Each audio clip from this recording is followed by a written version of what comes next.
Hello to all my beautiful souls, स्वागत है आप सभी का मेरे चैनल पर। और आज मैं फिर से लेकर आई हूँ टैरो कार्ड्स रीडिंग सभी के लिए। और फ्रेंड्स, इस रीडिंग का टॉपिक है कि आपकी शादी में क्या बाधाएं हैं और जो बाधाएं हैं वो कब तक दूर होंगी। तो यहाँ पर हम चेक करेंगे कि आपकी मैरिज में, आपकी शादी में कौन सी बाधाएं, कौन सी प्रॉब्लम्स आ रही हैं और ये कब तक दूर होंगी। और फ्रेंड्स, ये एक जनरल रीडिंग है, तो हो सकता है कि कुछ मैसेजेस कुछ व्यूअर्स के साथ रेजोनेट ना करें। जितना पार्ट आपसे रेजोनेट करता है उतना रखिए और बाकी को जाने दीजिए। और जेंडर फ्री रीडिंग है, तो मेरे चैनल पर मेल फीमेल सभी का स्वागत है, सभी का वेलकम है। सभी लोग ये रीडिंग देख सकते हैं और टाइमलेस रीडिंग है। तो आप 1-2 दिन में, 1 महीने में जब भी इसको देखेंगे ये आपसे रेजोनेट करेगी। शुरू करते हैं रीडिंग को बिना देर किए हुए। देखते हैं कि आपकी शादी में क्या प्रॉब्लम्स हैं। आप चाहे लव मैरिज करना चाहें या अरेंज करना चाहें, बस हम यहाँ पर प्रॉब्लम्स देखेंगे। Please God, please angels, please divine मुझे गाइड करें। Thank you so much God, thank you so much angels, thank you so much universe, thank you मेरे सभी स्पिरिट गाइड्स, थैंक यू मेरे सभी एंजल्स। प्लीज़ मुझे guide कीजिएगा। हमारे viewers की मैरिज में क्या प्रॉब्लम्स हैं, प्लीज़ बताएं।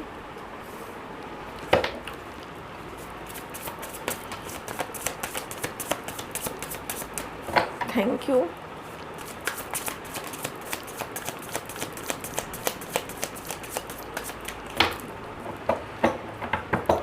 Bottom of deck 2 of cups. तो ओवरऑल एनर्जी है 2 ऑफ कप्स की। तो यहाँ पर हमारे जो व्यूअर्स हैं उनमें से लगभग 50% व्यूअर्स लव मैरिज करना चाहते हैं। 50 के अलावा ये रेशियो बढ़ भी सकता है, 80% भी हो सकते हैं। 80% व्यूअर्स लव मैरिज करना चाहते हैं। अब हम देख लेते हैं यहाँ पर क्या मैसेजेस आए हैं आपके लिए निकल कर। फ्रेंड्स, अभी आपकी लाइफ में कुछ ऐसा चल रहा है जिसकी वजह से आप थोड़ा सा डाउन फील कर रहे हैं। मून की एनर्जी है, मेजर अरकाना है मून, और जब ये होता है तो कुछ ना कुछ सैडनेस होती है। तो आप अभी काफ़ी इमोशनल लेवल पर थोड़ा सा अपने आप को डाउन फील कर रहे हैं। आप दुखी हैं किसी बात से, या तो आपका आपके पर्सन के साथ डिटैचमेंट हो गया है या आप दोनों ही नो कांटेक्ट में हैं। यहाँ पर जो मुझे मैसेज मिल रहा है वो मैं कन्वे कर रही हूँ आपको। तो यहाँ पर मुझे एनर्जी मिल रही है कि आप लोग लव अफेयर में हैं और आप अपने पर्सन से दूर हैं। आप दोनों के बीच कुछ कहा सुनी हुई है, आप दोनों के बीच कोई आर्ग्यूमेंट हुआ है। कमिटमेंट को लेकर भी हो सकता है कि झगड़ा हुआ हो, छोटा मोटा नोकझोंक हुई हो। तो इस बात को लेकर आप दोनों ही अपने अपने रास्ते पर चल दिए हैं। King of cups. इस पर्सन की जो एनर्जी है ना वो बहुत मैच्योर है।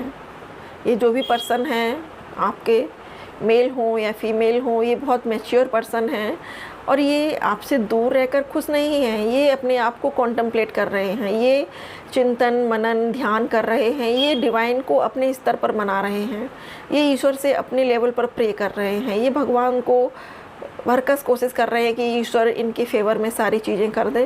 ये आपसे मैरिज करना चाहते हैं, लेकिन उससे पहले इनके लिए एक जो बड़ी प्रॉब्लम है, जो बड़ी बाधा है शादी में, वो है फाइनेंसेस की। 3 ऑफ पेंटिकल्स की एनर्जी है यहाँ पर। इनके फाइनेंसेस में थोड़ा सा अप्स एंड डाउन्स चल रहे हैं, कुछ ब्रेक्स चल रहे हैं। ये काम करने की कोशिश करते हैं, काम में हाथ डालते हैं, बट कुछ समय बाद काम सक्सेसफुल नहीं हो पाता है। तो अभी थोड़ा सा प्रॉब्लम चल रही है मनी को लेकर, और जब तक मनी से स्टेबल नहीं होता है पर्सन, तब तक वो मैरिज के बारे में नहीं सोच सकता है। क्योंकि आफ्टर मैरिज फैमिली कम नहीं होगी, फैमिली ग्रो करेगी। अभी 2 हैं, कल को 3 होंगे, 4 होंगे। उनके बहुत ज़्यादा रख रखाव के लिए, उनके जीवन के लिए जो सबसे ज़रूरी चीज़ है वो रोटी कपड़ा और मकान है, और ये सारी चीज़ें पैसे के बिना संभव नहीं हैं। तो आपके पर्सन के लिए जो सबसे बड़ी बाधा है शादी में वो है पैसे की। वो खुद स्टेबल होना चाहते हैं, कोई अच्छा बिजनेस करना चाहते हैं और कुछ व्यूअर्स के पर्सन अच्छी जॉब चाहते हैं, एक वेल मैनेज्ड जॉब जिसमें उनकी सारी विश फुलफिल हो सके।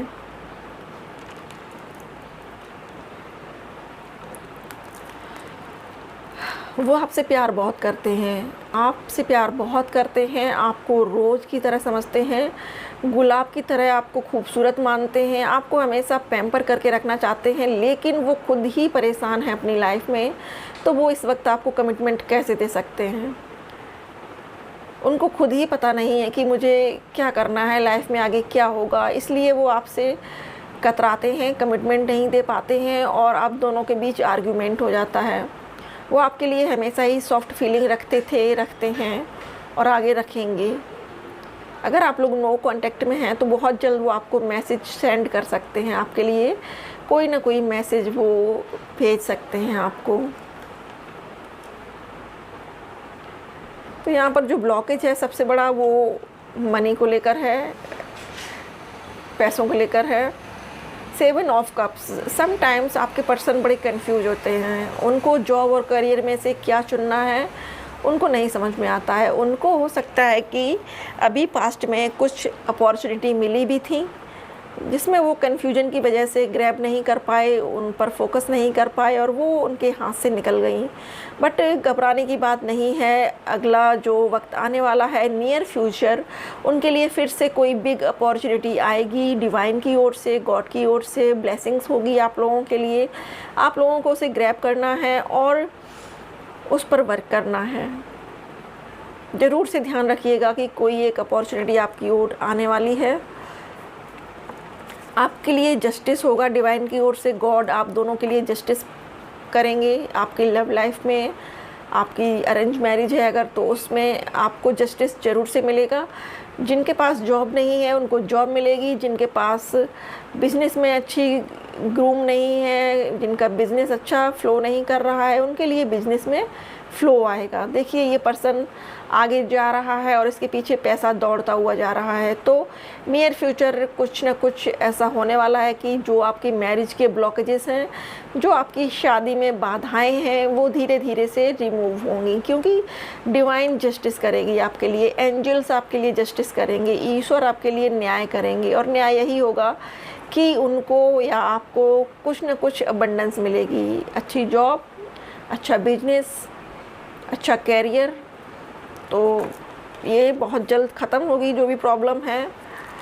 अगला है 2 ऑफ कप्स। आप दोनों एक दूसरे के सोलमेट्स हो, एक दूसरे के बिना रह नहीं सकते हो और डिवाइन भी ये नहीं चाहती है कि आप दोनों अलग हों। तो इस प्यार को उनका आशीर्वाद ज़रूर से मिलेगा। पेज ऑफ पेंटिकल्स, आप लोगों का जो फाइनेंशियल क्राइसिस चल रहे हैं वो दूर होंगे, जो फाइनेंशियल प्रॉब्लम चल रही हैं वो दूर होंगी, लेकिन आपको ज़रूरत है डिवाइन से जुड़ने की। आपको गॉड को कनेक्ट करना पड़ेगा, आपको ईश्वर से अपनी प्रॉब्लम शेयर करनी पड़ेंगी। देखिए फ्रेंड्स, अगर आप ये सोचते हैं कि ईश्वर नहीं है, वो एग्जिस्ट नहीं करते हैं इस वर्ल्ड में और आपकी विश पूरी नहीं होती हैं, कुछ नहीं हो सकता है, ब्ला ब्ला ब्ला, तो प्लीज़ ये ना कहें, क्योंकि हम सांस ले रहे हैं तो उनकी दी हुई ऑक्सीजन है, हम भोजन खा रहे हैं तो उनका दिया हुआ अन्न है जो धरती माता से उगाया जाता है, कपड़े भी पहन रहे हैं तो वो सारी चीज़ें हमें पृथ्वी से ही मिल रही हैं, मदर गाया से मिल रही हैं। तो ऐसी कोई भी चीज़ नहीं है जो हमें डिवाइन ने ना दी हो। हर चीज़ के लिए हम डिवाइन के ऋणी हैं, लेकिन हम कभी अपनी ओर से उनको ग्रेटिट्यूड पे नहीं करते हैं। कभी आपने खाना खाते वक्त हाथ जोड़कर ग्रेटिट्यूड पे किया है कि God thank you so much, आपने इतना अच्छा खाना दिया। कभी सांस को लेते वक्त आपने ब्रीदिंग डीपली ब्रीद किया है, कभी उस ब्रीदिंग को फील किया है, कभी गॉड को थैंक यू बोला है कि थैंक यू गॉड, आपने मुझे सांस लेने के लिए फ्री एयर दी है, ताज़ी हवा दी है। कभी आपने उस पानी के लिए जिससे आपकी प्यास बुझती है, गहराई में जाके सोचें तो उस पानी का कितना वैल्यू है, कितना महत्व है हमारे जीवन में, कभी आपने उसके लिए भगवान को ग्रेटिट्यूड पे किया है? नहीं किया है। तो प्लीज़ आज से ही ग्रेटिट्यूड पे करना शुरू करिए और देखिएगा कि आपकी लाइफ में अबंडेंस ही अबंडेंस आएंगे। मैं अपनी लाइफ में उनको हर चीज़ के लिए ग्रेटिट्यूड पे करती हूँ। उन्होंने मुझे जो लेसन दिए हैं उनके लिए भी ग्रेटिट्यूड पे करती हूँ, और उन्होंने मुझे जो ब्लेसिंग्स दी हैं उनके लिए भी ग्रेटिट्यूड पे करती हूँ। अगर लेसन नहीं होते तो हम जीवन में आगे नहीं बढ़ पाते। अगर हमें कुछ कठिनाइयाँ नहीं मिलती तो हम जीवन के जो अध्याय हैं वो नहीं समझ पाते, जीवन की जो सच्चाई है वो नहीं समझ पाते। तो फ्रेंड्स, कनेक्ट करिएगा गॉड से। गॉड ही है, ईश्वर ही है जो आपकी सारी परेशानियां दूर कर सकते हैं, चाहे वो लव लाइफ की हो, चाहे वो फाइनेंशियल लाइफ की हो। अब हम चेक कर लेते हैं कि एंजल्स आपको क्या गाइड करना चाहते हैं।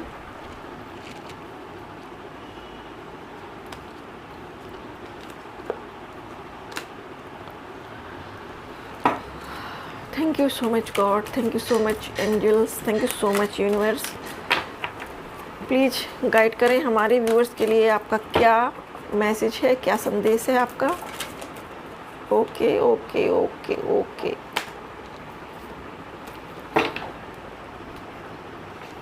रिकवरी, तो आपकी जो भी लॉसेस हैं उनकी रिकवरी होगी। आप अगर फाइनेंशियल लॉसेस में हैं तो उसकी रिकवरी होगी, अगर आपको बिजनेस में लॉस है तो उसकी रिकवरी होगी। जो भी प्रॉब्लम अभी आप फेस कर रहे हैं उसमें आपको रिकवरी मिलेगी।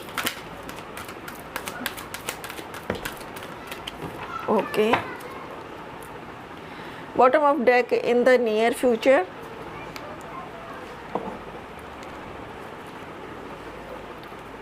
फॉरगिवनेस, और अगला कार्ड है नो।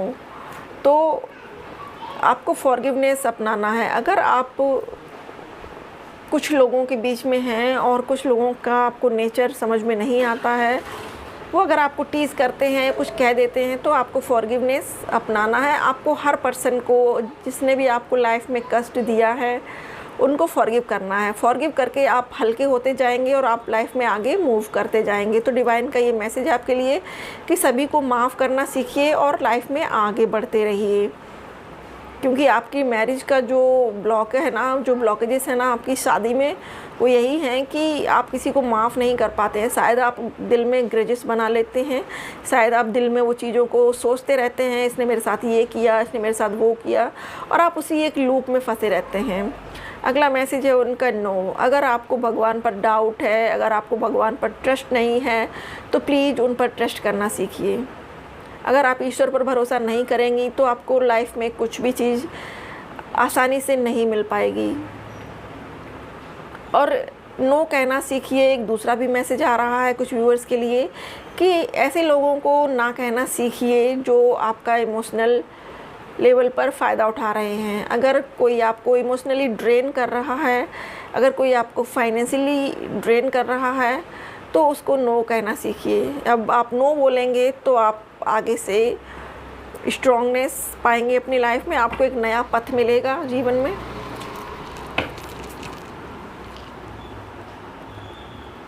तो फ्रेंड्स, ये थी रीडिंग कि आपकी शादी के क्या ब्लॉकेजेस हैं।